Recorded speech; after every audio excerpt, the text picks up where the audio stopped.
Dazod 500 presents Canadian Elections of History. The 16th Canadian election happened on July 28, 1930. But to understand the whole real reasoning behind this election, you gotta go 2 years back and into the United States of America. After President Warren Gamaliel Harding died on August 2nd, 1923, Vice President John Calvin Coolidge Jr. assumed the office of President of the United States.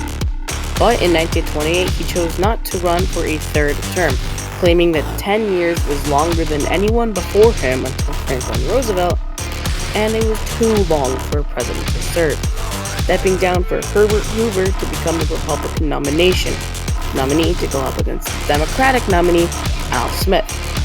Hoover absolutely smacked the election, winning all but the states of Massachusetts, Rhode Island, South Carolina, Georgia, Alabama, Mississippi, Arkansas, and Louisiana, winning 58.2% of the popular vote and 444 electoral votes.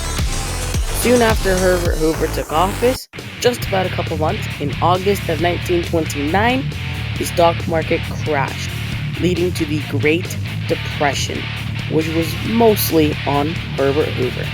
This affected every country in the world, including Canada. So let's hop right back into 1930.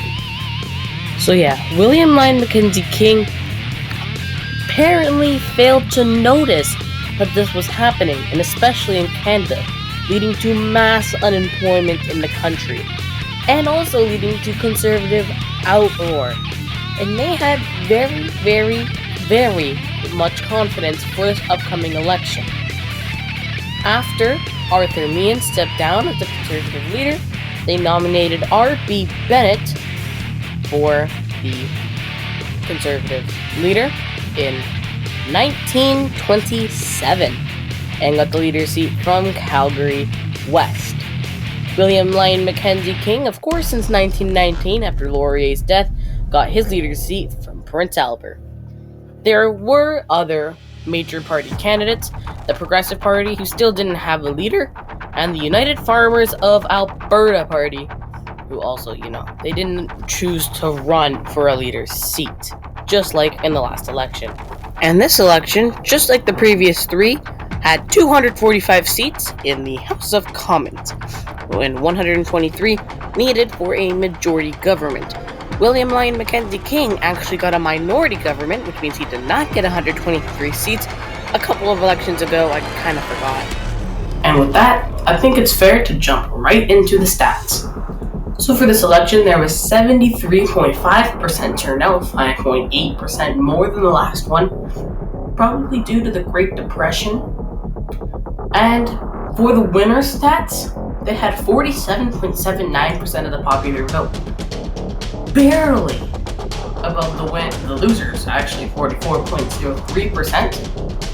And the winner also got 1,863,115 votes and 137 seats won, which is a majority government.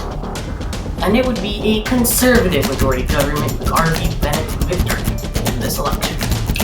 William Lyon Mackenzie King snatched up 89 seats, 1,760,798 votes, 44.03% of the popular vote.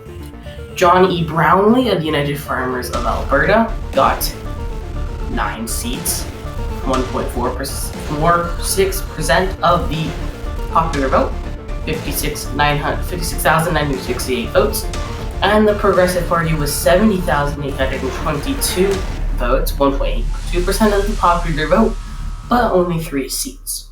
Just after this election, the Progressive Party would officially crumble to no return, and the Progressive Party would finally die just after this election.